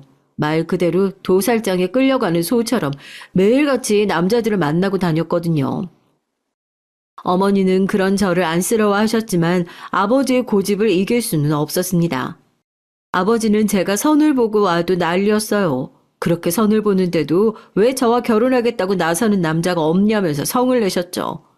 제가 선자리에서 어떻게 하길래 그 많은 남자 중에 제가 좋다는 남자가 하나도 없을 수 있냐고 소리를 지르셨어요. 제가 언제 결혼하고 싶다고 했어요? 저 이제 20살이에요. 왜 내쫓지 못해서 안달이냐고요. 그럼 내가 언제까지 너처럼 쓸모없는 애를 먹이고 재우면서 데리고 살아야 되냐? 여보, 제발 그만 좀 해요. 그게 자식한테 할 소리예요? 당신이 그렇게 모르게 구니까 저게 선자리에 가서 적극적으로 하지를 않는 거 아니야. 뒤늦게 아들 키우느라 아주 등골이 휘는데. 천년이라도 빨리 치워버려야 할 거 아니야. 알겠어요. 제가 썩 꺼져주면 될 거 아니에요. 저는 서럽고 속상한 마음에 도망치듯 결혼해버렸습니다. 아버지에게 모진 소리를 들었던 그날 이후 바로 다음 선자리에서 만난 남자와 말이죠. 맞선 보고 난 뒤 딱 3번 데이트하고 바로 결혼했어요. 어떤 남자인지 뭐라는 남자인지도 잘 모르면서 그냥 아무 생각 없이 결혼해버렸어요. 제 실수였죠. 처음엔 뭣도 모르고 지옥 같았던 그 집에서 벗어났다는 것만으로도 행복했어요. 하지만 그 행복은 길지 않았습니다. 당연한 일이었죠. 결혼 전 딱 3번 만난 남자와 결혼했으니 제 결혼 생활이 평탄할 리 없었습니다. 제 남편은 저희 아버지만큼이나 최악이었어요. 아버지를 피해서 시집을 왔는데 아버지보다 더한 인간을 만나고 만 거죠. 아버지는 아무리 인간성이 더러웠어도 그나마 돈은 잘 벌었어요. 하지만 제 남편은 인간성도 덜 떨어진 주제에 돈 버는 재주도 없었습니다. 시부모님은 결혼 전부터 고깃집을 운영하셨어요. 시부모님은 남편에게 가게에 나와서 몇 년만 일을 배우면 가게를 물려주신다고까지 했는데 남편은 그것마저도 나가질 않았습니다. 그런 남편은 뭘 했냐고요? 정말 아무것도 하지 않았어요. 한량처럼 매일 먹고 놀기만 했습니다. 아시죠? 꼭 그런 남자들이 꿈만 크고 허세만 부릴 줄 알잖아요. 항상 인생은 한방이라면서 노름에서 벗어나질 못했고 돈도 없으면서 여기저기 빚만 지고 다녔어요. 그 사고를 제가 수습하고 다니느라고 바빴습니다. 시부모님께 손 벌리는 일도 허다했죠. 아버님 또 전화했어요. 이번 주에도 가게 안 나오면 당신이 진 빚 절대 안 갚아줄 거니까 꿈도 꾸지 말래요. 그런 소리 듣고도 넌 가만히 있었어? 내가 몸이 약해서 가게를 절대 못한다고 말했잖아. 허리도 아파 죽겠다. 하루 종일 서서 장사를 어떻게 해?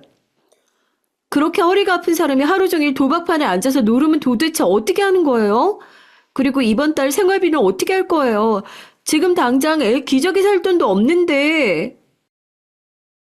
생활비가 없으면 네가 친정 가서 받아오면 될 거 아니야. 부자 친정 아버지 줬다가 어디다 써?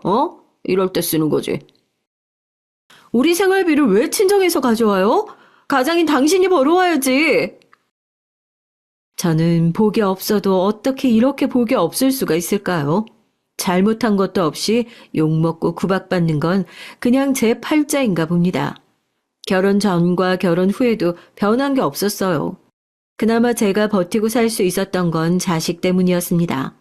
제게는 눈에 넣어도 아프지 않은 소중한 딸이 하나 있어요. 거지 같은 남편이라도 참고 살 수 있었던 건 남편은 딸 아이라면 끔찍했다는 거죠.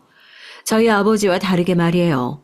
저와 남편 사이는 별로였지만 딸 하나만큼은 보란 듯이 곱게 키웠습니다. 거지 같고 지긋지긋한 남편이라도 딸아이에게는 다정하고 재미있는 아버지이다 보니까 저는 어떻게든 이 결혼 생활을 유지하고 살아야 한다고 생각했어요. 적어도 제 딸아이는 저처럼 아버지를 원망하면서 살길 바라지 않았거든요.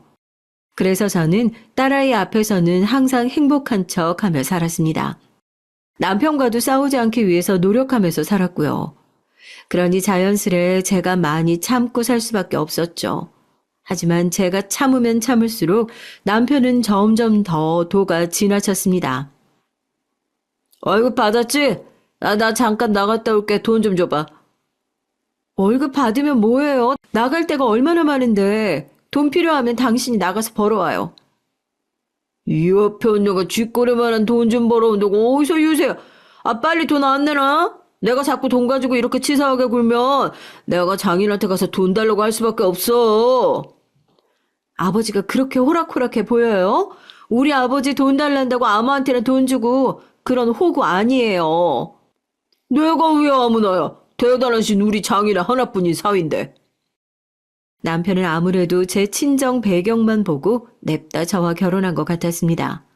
처가덕 보면서 평생 놀고 먹으려고요. 제 남편이지만 참 지긋지긋한 인간이었습니다. 전 정말로 남편이 저희 아버지를 찾아갈 거라고는 생각도 못했어요. 남편은 틈만 나면 저희 친정 아버지를 찾아가 돈을 받았습니다. 안 봐도 뻔했죠. 남편을 항상 딸아이 핑계를 대며 아버지에게 돈을 받아오는 것 같더라고요. 저희 아버지 아시죠? 아무리 돈이 많아도 딸한테 쓰는 돈은 조금도 아까워하는 분이었어요. 그랬으니 제 남편한테 돈 줄 때마다 저를 못살게 구셨습니다. 어이구 내 팔자야. 내가 너 때문에 매일 못난 사위 새끼한테 돈까지 뜯겨야 되겠니? 왜 저한테 그러세요? 아버지가 고르고 골라주신 사윗감이잖아요. 그리고 아버지가 돈을 안 줘서 제가 쫓겨나기라도 하면 어쩌시려고 그래요? 아버지 제가 다시 아버지한테 돌아왔으면 좋겠어요? 저는 아버지의 말도 안 되는 잔소리가 듣기 싫어서 더 말도 안 되는 소리로 받아쳤죠. 이게 다 아버지한테 배운 거예요. 2년 이거 누구 때문에 지금까지 사람 구실하면서 살았는데 아버지한테 말하는 것 좀 봐. 내가 널 왜 책임져? 아버지와는 제가 결혼하고 나서 1년에 딱 2번 명절에만 만났는데도 아버지는 저를 볼 때마다 한심해 하셨어요. 저도 그런 아버지를 볼 때마다 치가 떨리게 싫었고요. 아버지는 나이가 들수록 저를 없는 자식 취급하고 동생인 아들만 챙기셨어요. 저야 어릴 때부터 이미 익숙한 일이다 보니 아무렇지 않았지만 남편은 늘 불만이 많았죠. 아버지가 운영하시던 건설회사에서 동네에 오래된 시장 재개발을 맡으셨어요. 저는 그 소식도 남편에게 들어서 처음 알았습니다. 그 일을 동생인 준석이가 맡아서 하기로 했다고요. 장인어른 너무 하시는 거 아니야? 버젓이 맞사이가 여기 있는데 어떻게 나한테 회사 일을 아예 맡기실 생각도 안 하고 아무것도 모르는 새파랗게 어린 처남한테 맡기신다는 거야? 남편은 시부모님 고깃집 일에는 관심도 없으면서 엄한 저희 아버지 회사 일에 관심이 많았죠. 가만 보면 머리가 참 나쁜 사람인 것 같아요. 딱 봐도 아버지께서 저를 예뻐하지도 않는데 사위까지 챙기실 리가 없잖아요. 아버지가 남편에게 회사 일을 맡길 거라고 기대하는 게 어이가 없었습니다. 준석이는 아버지 일 배운다고 대학도 그쪽으로 전공했잖아요. 아버지가 믿고 맡기시는 게 당연하죠. 뭐야? 당신 지금 나 대학 안 나왔다고 무시하는 거야? 내가 이래봬도 이 동네에 아는 사람이 얼마나 많은데 내가 장인어른 회사에 들어가기만 하면 무조건 능력 인정받는다니까. 당신 어떻게 된 게 마누라라는 여자가 남편 내조를 이렇게밖에 못해? 당장 장인어른한테 나 회사 일 좀 배우게 해달라고 해봐. 어? 남편은 되지도 않는 억지를 부렸습니다. 그럴 때마다 저는 난감했죠. 아버지께서 제 부탁 같은 걸 들어줄 리도 없었고 그 귀하디 귀한 하나뿐인 아들 말고 제 남편을 데려다 일을 가르칠 일은 절대 없었고요. 제 남편이 조금이나마 가능성이 있는 사람이라면 또 모르겠습니다. 그럼 제가 자존심을 좀 굽히고 정말 아버지에게 부탁을 했을지도 몰라요. 하지만 제 남편이라는 인간은 도저히 어디 내놓기 부끄럽다 보니 제가 아버지에게 남편 일을 부탁한다는 건 상상도 할 수 없었죠. 역시나 제 남편은 구제불능이었습니다. 어쩌다 이런 인간을 만나게 됐을까요? 제가 분명히 기대하지 말고 얌전히 있으라고 했는데 이 인간이 참지를 못하고 또 아버지를 찾아갔더군요. 제 앞에서 이야기한 것처럼 이 집 맞사위인데 왜 기회를 주지 않냐고 아버지에게 따져 물었나 봐요. 가만히 계실 아버지가 아니었습니다. 연락도 없이 앞에 나타난 사위가 마음에 들 리 없었죠. 거기다가 대구 남편은 계속 우겼나 봐요. 꼭 재개발 일을 전담하는 게 아니더라도 아버지의 회사에서 일을 하고 싶다고요. 내가 지금까지 사돈 봐서 참고 있었는데 이서방, 네가 아주 겁이 없구나. 어디 감히 내 아들 자리를 욕심을 내? 장인어른, 제가 감히 처남 자리를 넘보는 게 아니고요. 그냥 저도 제대로 된 일을 좀 배워보고 싶어서. 제대로 된 일? 자네한테는 사돈 내 고깃집 일이 딱이야. 괜히 능력도 안 되는 주제에 욕심 부리면서 남의 회사에 기웃거리지 말고 썩 꺼져. 저는 태어나서 처음으로 아버지가 잘했다고 생각했습니다. 남편처럼 노력은 안 하면서 뭐든지 날로 먹으려는 인간은 한번 제대로 당해야 했죠. 그런데 그 불똥은 괜한 저에게 떨어졌습니다. 그날 저녁 술에 잔뜩 취해서 들어온 남편이 다짜고짜 제게 소리를 지르고 막말을 퍼부었어요. 이게 다 니년 때문이잖아. 니년이 못나고 장인한테 예쁨을 못 받으니까 내가 무시당하는 거 아니야. 아유씨, 내가 어쩌다 저런 녀를 만나서 이 지경 이 꼴을 당하는 거야. 남편은 술만 들어갔다 하면 2년 전년 듣기 싫은 소리를 해댔어요. 저는 당시에 한참 사춘기였던 딸아이가 자다가 듣기라도 할까봐 항상 숨을 죽이고 남편을 재우려고 노력했죠. 할 줄 아는 거라고는 돈 쓰는 거랑 노름밖에 없는 거. 아버지가 다 아시는데 당신을 회사에 쓰실 리가 있어? 제발 정신 좀 차려. 그래도 아버지에게 된통 한 번 당하고 나서는 남편도 아버지 회사의 일은 조금 포기한 듯 싶었습니다. 그런데 그런 게 아니었더라고요. 내내 기회를 엿보고 있었던 거였죠. 그날은 남편의 생일이었습니다. 저희 친정어머니께서 하나뿐인 사위에게 생일상을 차려주겠다며 친정으로 초대를 하셨어요. 저희 아버지를 만날 생각에 초조하고 긴장되는 마음으로 친정에 갔습니다. 어머니는 정말 농담이 아니라 상다리가 휘어지게 상을 차리셨더라고요. 전 어머니에게 뭘 고생스럽게 이렇게 많이 차리셨냐고 했죠. 너 시집 보내고 지금까지 엄마가 터울 많이 지는 막둥이 동생 키운다는 핑계로 너한테 신경 못 쓰고 하나뿐인 우리 사위한테도 너무 소홀했어. 지금부터라도 매년 생일은 챙겨줄 테니까 필요한 거 있으면 언제든지 얘기해. 어머니는 언제나 제게 미안하다는 말을 달고 사셨어요. 늦게 낳은 동생으로 인해 제가 아버지에게 구박받고 미움받는 게 어머니는 자신의 잘못이라고 생각하셨거든요. 그럴 때마다 저는 어머니 때문이 아니라 아버지가 못난 탓이라고 했지만 제 말에도 어머니의 마음은 편하지 않으셨나 봐요. 그때였습니다. 눈치 없는 남편이 또 말도 안 되는 소리를 짓거렸어요. 장모님, 그러면 제 생일 기념으로 꼭 받고 싶은 선물이 하나 있는데 해주실 수 있어요? 어머니는 당연히 사위가 원하는 거면 뭐든 들어주시겠다고 했죠. 저는 이 인간이 또 무슨 소리를 하려는 건가 싶어 불안했습니다. 그런데 역시나 제 남편이지만 답이 없는 인간이었어요. 도무지 머릿속에 무슨 생각을 하며 사는 건지 모르겠더라고요. 장모님께서 장인어른께 회사에 자리 하나 만들어달라고 좀 얘기 좀 해주세요. 제가 아무리 말씀드려도 들어주질 않으세요. 어머니는 약간 당황하셔서 아버지에게 자리 하나 만들어주는 게 뭐가 힘든 일이냐고 웃으면서 얘기를 하셨죠. 그 순간 아버지는 잔뜩 날이 선 눈빛으로 저와 남편을 번갈아 바라보셨습니다. 이서방, 자네가 머리가 안 좋은 줄은 내가 진작부터 알고 있었지만 이 정도로 아둔한 사람인 줄은 몰랐네.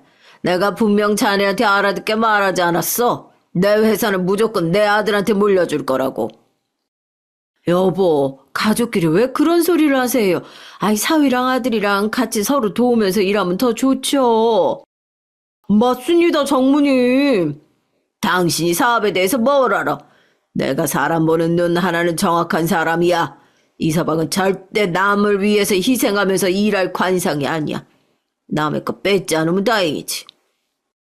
그날 남편은 집에 돌아오는 내내 딸이 있는데도 제 앞에서 아버지 욕을 해댔어요. 남의 관상을 가지고 떠들 정도로 저희 아버지 관상도 좋지 않다나요? 그제야 남편도 아버지 회사에 대해 마음을 접은 것 같아서 그나마 다행이다 싶었습니다. 그렇게 시간은 흘러갔어요. 저희 아버지는 독하고 못돼서 천년만년 사실 줄 알았죠. 그런데 그런 아버지가 돌아가셨습니다. 그렇게 욕심 많으셨던 양반이 죽을 때는 아무것도 없이 빈손으로 떠나시는 걸 보니까 사람 목숨이라는 게 참 허망하더라고요. 아버지가 돌아가신 이후 많은 것이 변했죠. 제 동생은 갑자기 공부하겠다며 어머니를 남겨두고 유학길에 올랐습니다. 전 어머니가 안쓰러웠어요. 저도 저지만 어머니의 인생도 참 불쌍하다 싶었거든요. 저는 어머니를 자주 들여다보진 못했어요. 어머니도 언제부턴가 제가 오는 걸 반기지 않으시더라고요. 그래도 저는 명절만이라도 함께 보내고 싶어서 명절에는 항상 어머니를 뵈러 갔습니다. 장가도 안 간 아들놈도 나보러 안 오는데 네가 여기 뭐로 와? 멀고 힘든데 이제 안 와도 돼. 엄마는 서운하게 무슨 그런 말을 해. 그래도 친정 식구라고 엄마랑 동생밖에 없는데 명절이라도 얼굴 봐야지. 저도 가끔 거울을 볼 때마다 놀라요. 벌써 50이라는 게요. 그런데 제 얼굴보다 더 놀랍고 슬픈 건 어머니의 얼굴이었습니다. 곱고 탱탱했던 어머니의 얼굴이 어느새 그렇게 늙고 쭈글쭈글해졌는지 모르겠어요. 어머니의 얼굴을 볼 때마다 전 마음이 울컥했습니다. 그러던 와중에 남편이라는 인간이 아주 대형 사고를 쳤어요. 전 당시에 시부모님 가게에서 일을 도와드리고 있었거든요. 시부모님도 이제 연세가 많아서 두 분이 가게를 운영하기 힘들어 하셨죠. 모르는 번호로 계속 전화가 오길래 안 받으려다가 받았더니 글쎄 경찰서였습니다. 남편분이 불법 도박장 사건에 연루됐으니 지금 당장 경찰서로 오라고 하더라고요. 전 시아버지와 함께 급하게 경찰서로 갔어요. 그런데 남편 얼굴이 아주 말이 아니더라고요. 여러 명에게 맞았는지 얼굴이며 몸이며 멍투성이 성한 곳이 없었습니다. 아이고 경찰 양반, 우리 아들 얼굴이 왜 이 모양이에요?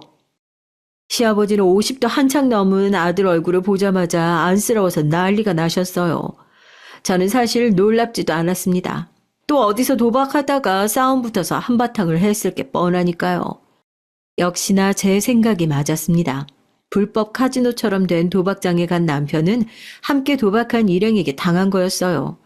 알고 보니 함께 도박한 일행들이 제 남편만 빼고 다 같은 한패였던 거죠.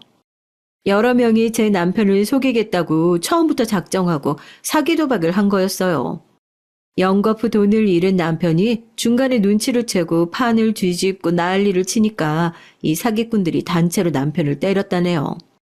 그래서 온몸을 맞은 남편이 화장실에 숨어서 경찰에 신고를 한 거고요.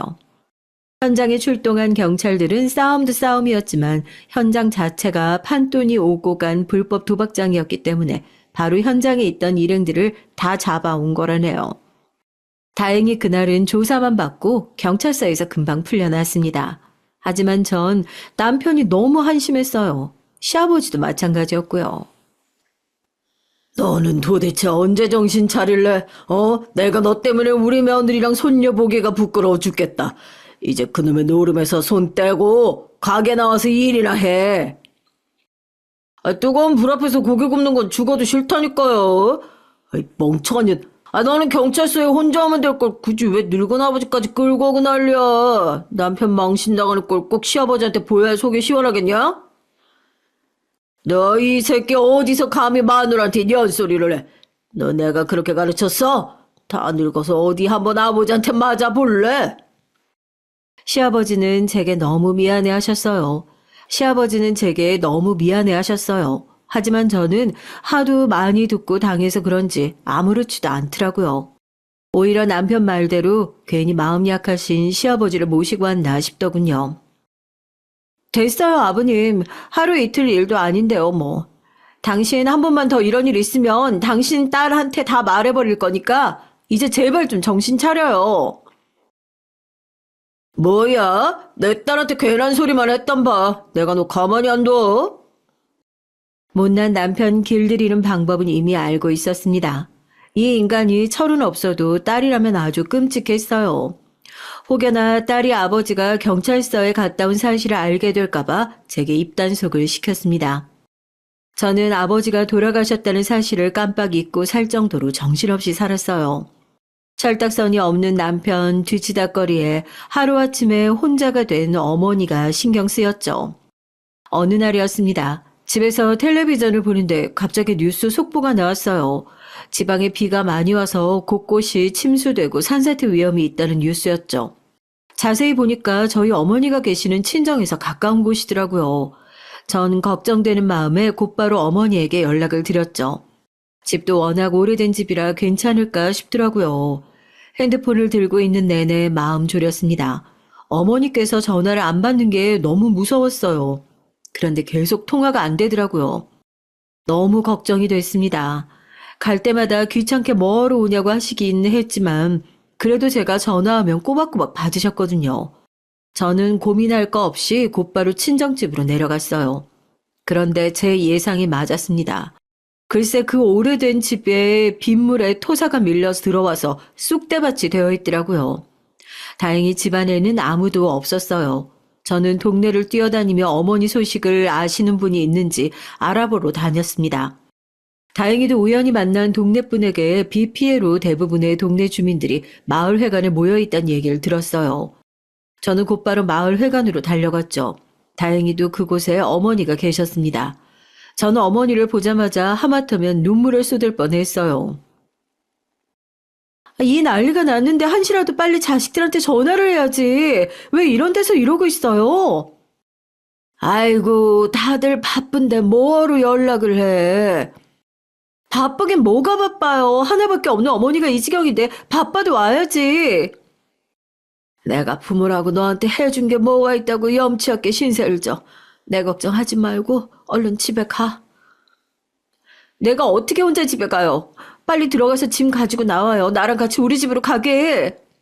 아유, 가긴 어딜 가. 왜 너희 집으로 가? 됐어. 비만 그치면 도청에서 나와서 바로 집 정리 도와준다고 했으니까 그때까지만 마을회관에서 지내면 돼. 전 어떻게든 어머니를 모시고 집으로 오고 싶었지만 어머니는 사위가 있는데 당연히 말도 안 되는 소리라고 난리를 치셨죠. 전 어쩔 수 없이 혼자 집에 돌아왔습니다. 그런데 아무래도 마음이 걸려서 어머니에게 돈이라도 붙였어요. 그러자 어머니에게 바로 전화가 왔더라고요. 아이고 너 미쳤어. 왜 갑자기 엄마한테 100만 원을 보내고 그래. 이 서방 알면 가만히 있겠어? 돈 다시 붙여줄 테니까 괜한 짓 하지 말어.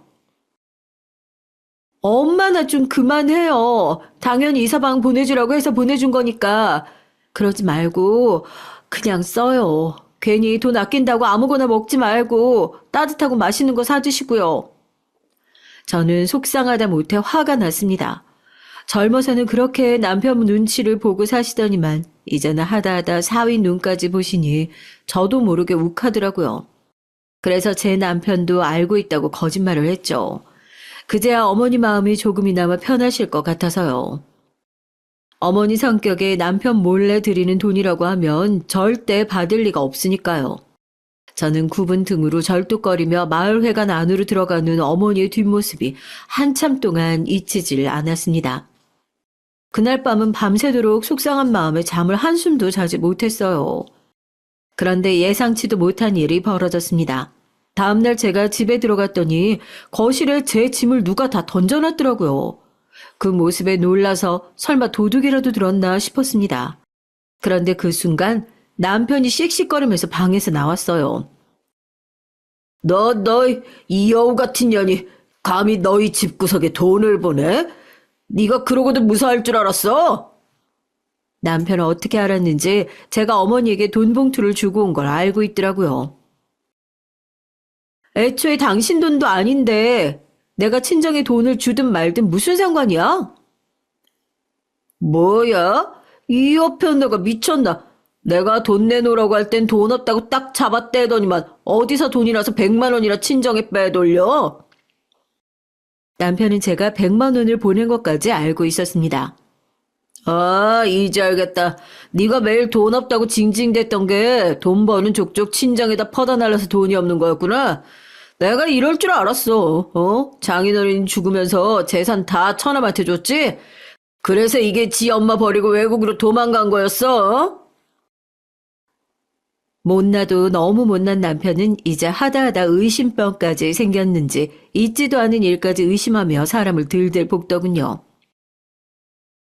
말도 안 되는 소리로 괜한 사람 잡지 마. 내가 친정에 돈을 퍼주든 어쩌든 당신하고는 아무 상관도 없는 일이니까 신경 꺼. 어떻게 알았나 싶었더니 남편이라는 이 인간이 뉴스에 나오는 속보를 보고 어머니에게 연락을 했나 봐요. 그래도 꼴의 사위라고 걱정이 돼서 그랬냐고요? 그럴 리가 없죠. 이 인간이 전화한 이유는 딱 하나였습니다. 저희 친정집이요. 그 집이 걱정돼서 그런 거였죠. 아버지가 죽고 그나마 남은 재산이 그 집뿐이라고 생각했거든요. 그런데 거기다 대고 어머니는 돈을 받은 게 미안해서 고맙다고 인사치레를 하셨나 봐요. 제가 사위가 주라고 했다고 거짓말을 했으니 어머니는 진짜 사위가 100만 원이나 보내준 줄 알고요. 에휴, 멍청한 년. 장인은 너 딸이라고 자식 취급도 안 해서 있는 재산 다 네 남동생한테 줬는데 넌 뭐가 좋다고 장모님 뒤치다꺼리라고 있어? 그 집은 비가 와서 다 망가진 거 아니야? 아니 다른 재산은 몰라도 장모님 돌아가시면 그 집이라도 받아야 될 거 아니야. 남편은 또 시작이었습니다. 아버지가 살아계실 때는 아버지에게 잘해서 재산이라도 남겨주실까 싶어 그 앞에서는 찍소리도 못하더니만 아버지가 돌아가시고 나서부터는 저를 매번 저런 식으로 무시했어요. 그리고 어머니가 홀로 살고 계시는 그 집을 자꾸만 노리고 있었죠. 어머니 사시는 집은 당연히 어머니 집인데 받아내기 뭘 받아내. 설사 내가 물려받는다고 해도 그건 내 집이지 당신하고는 상관없으니까 신경 쓰지 마. 당신 아버지 집이면 당연히 내 집이지. 아니 장인 살아계실 때 내가 얼마나 잘했어. 그리고 너 같은 거 지금까지 데리고 살아줬으면 감사한 줄 알아야지. 어디서 큰 소리야 큰 소리는. 남편은 애초에 양심이라는 게 없는 사람 같았습니다. 결혼해서 지금까지 한 번도 돈이라고는 벌어본 적도 없고 남편 노릇 사위 노릇 한 번 한 적이 없으면서 어디서 감히 재산 얘기를 꺼내나 싶더라고요. 당연히 이 인간이 좋아서 지금까지 참고 산 게 아니에요. 눈에 넣어도 아프지 않을 제 딸아이를 생각하고 저희 어머니를 생각해서 참고 있었던 거죠. 딸도 딸이지만 저희 친정 어머니께서는 제가 일찍 시집간 거에 대한 항상 마음의 짐처럼 생각하고 계셨거든요. 하고 싶은 것도 많을 나이에 아버지의 성화에 못 이겨 잘 알지도 못한 남자와 결혼했으니까요. 그때 아버지를 말리지 못한 거에 대한 죄책감이 어머니는 계속 있으셨던 것 같더라고요. 어머니는 제가 결혼한 이후 매일 물으셨습니다. 남편과 사이는 좋은지 시부모님은 잘해주시는지 말이죠. 그럴 때마다 저는 남편과 사이도 너무 좋고 시부모님도 잘해주신다고 할 수밖에 없었어요. 어머니에게 걱정을 끼치고 싶지 않았으니까요. 그래서 저는 잘 사는 모습을 보여드리고 싶었습니다. 그래서 전 항상 괜찮다고 선의의 거짓말을 하곤 했어요. 제가 돈을 보내놓고 사위가 보낸 거라고 하기도 하고 명절날 친정에 가지 않겠다고 버티는 남편을 대신해서 저 혼자 딸아이를 데리고 가기도 했죠. 그럴 때마다 항상 시댁 고깃집이 바빠서 그런 거라고 둘러댔어요. 남편이 지긋지긋할 때마다 마음을 다잡고 또 잡았습니다. 딸내미 시집이라도 보낼 때까지만 참자, 어머니를 생각해서 참자 이렇게요. 그런데 더는 안 되겠더라고요. 저는 아주 오래전부터 준비해두었던 서류 봉투를 서랍장에서 꺼냈습니다. 남편은 보자마자 이게 뭐냐고 소리부터 지르더니 봉투를 열었어요. 봉투 안에는 제가 작성해둔 이혼 서류가 있었습니다. 남편은 예상대로 코웃음을 쳤어요. 쇼하고 있네. 야, 이혼해도 내가 먼저 하면 했지. 어디서 네 주제에 이딴 걸 나한테 들이대? 죽고 싶어? 그때였습니다. 이제는 남편이라고 부르기도 싫은 망할 놈의 인간이 제 멱살을 잡고 흔들어 대더니만 갑자기 짝소리 나게 제 뺨을 때렸어요. 제 남편이 개망난이라는 건 아주 오래전에 이미 알았죠. 하지만 지금까지 제 몸에 손을 댄 적은 없었습니다. 만약 그랬다면 당연히 딸이 있어도 어머니가 속상해 하시더라도 헤어졌을 거예요. 저희 아버지가 어머니에게 그러는 모습을 하도 봐서 그런 행동에는 아주 치가 떨렸거든요. 절대 참아줄 수 없었습니다. 그런데 결국은 이 인간이 제 앞에서 바닥까지 드러내더군요. 당신 지금 내 얼굴에 손댄 거야? 이 행동 책임질 수 있어? 책임은 무슨? 야, 너같이 버릇없고 멍청한 년은 맞아야 정신을 차린다니까? 이게 어디서 눈을 부라려? 한 대 더 맞아야 정신 차리지? 저는 남편을 세게 밀어버렸어요. 남편은 바닥에 고꾸라졌습니다. 그러고는 저는 바로 그 자리에서 시어머니에게 전화를 했어요. 남편은 자기가 저지른 일이 얼마나 큰일인지 모르고 적반하장으로 굴고 있었습니다. 아주 뻔뻔하게 제게 뭐 하는 거냐고 어디다 전화를 하는 거냐고 묻더라고요. 저는 남편은 철저하게 무시하고 전화를 받은 시어머니에게 소리쳤습니다. 어머니, 지금 당장 가게 빼세요. 저 어머니 아들하고 지금 이 순간부터 1분 1초도 같이 못 사니까 아들 새끼도 지금 당장 데리고 가시고요. 이게 무슨 소리냐고요? 사실 제가 남편에게 말하지 않은 것이 있었습니다. 저희 시부모님이 하도 부탁하셔서 남편에게 말을 하지 못했지만 지금 시부모님이 운영하시는 고깃집은 저희 아버지 건물, 아니 이제는 제 명의로 된 건물이에요.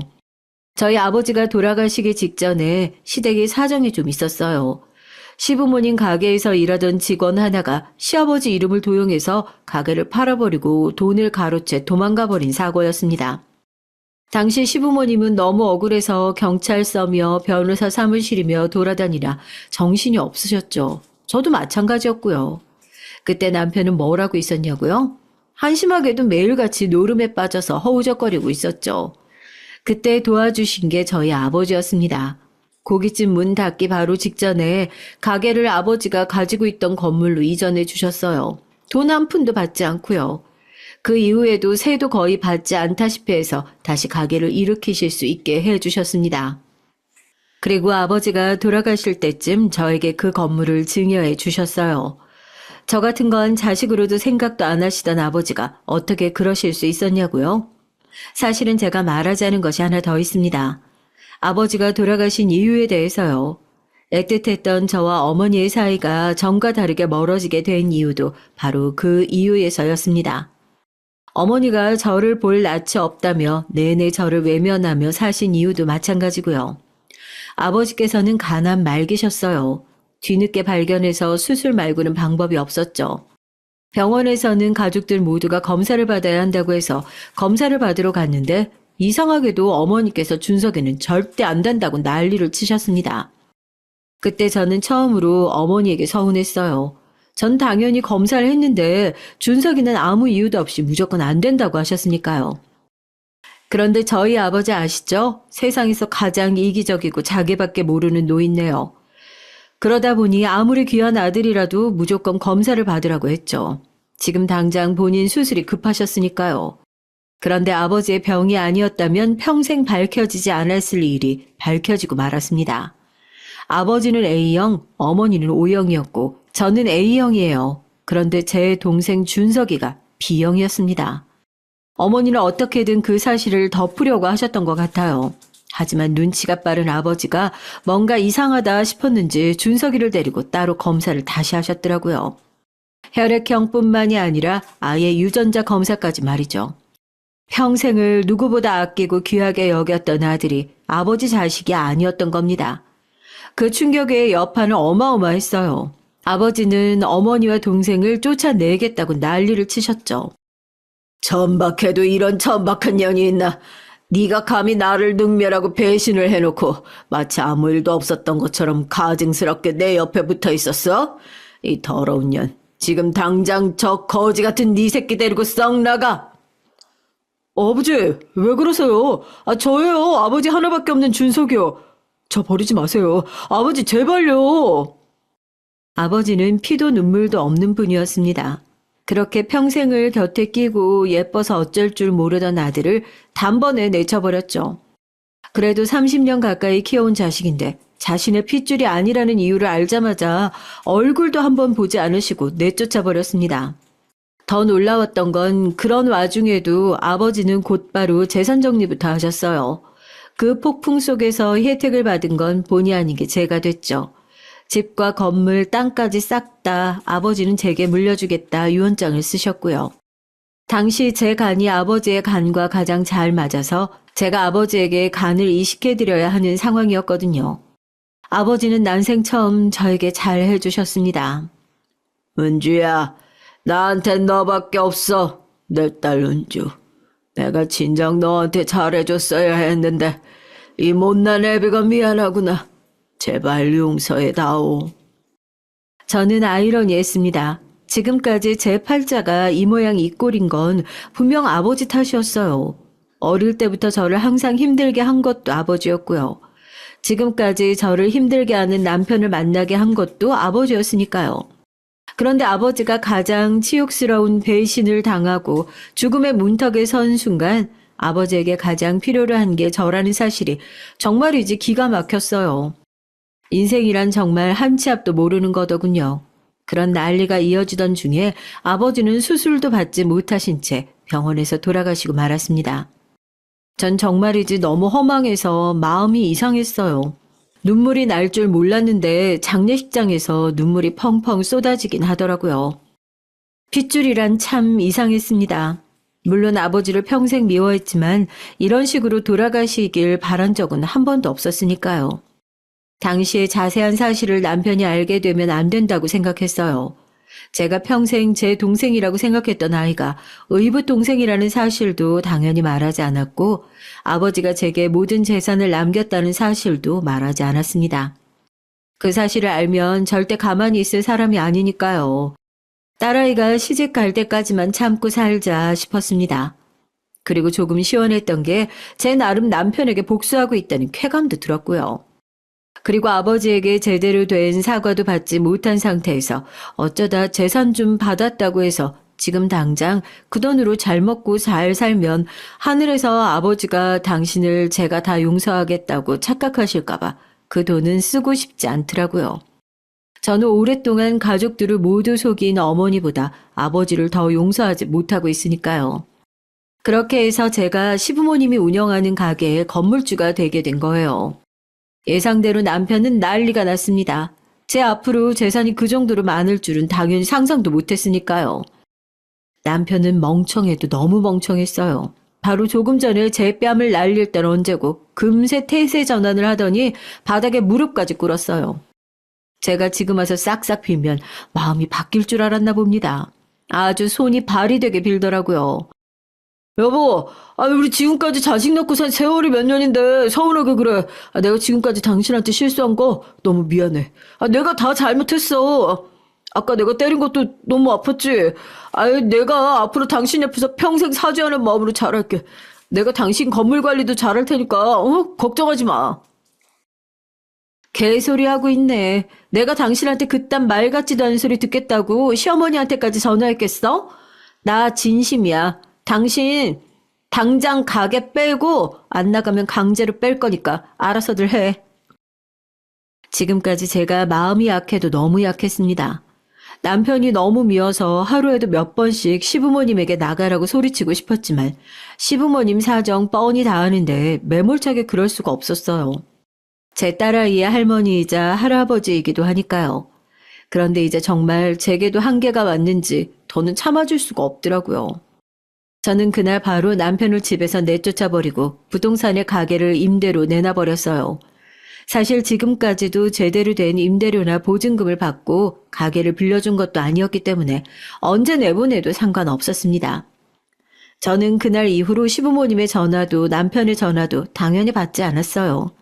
그리고 변호사를 통해 합의 이혼 서류를 보냈습니다. 사실 남편은 결혼 생활 내내 이 결혼을 유지하기 위해 한 게 아무것도 없었거든요.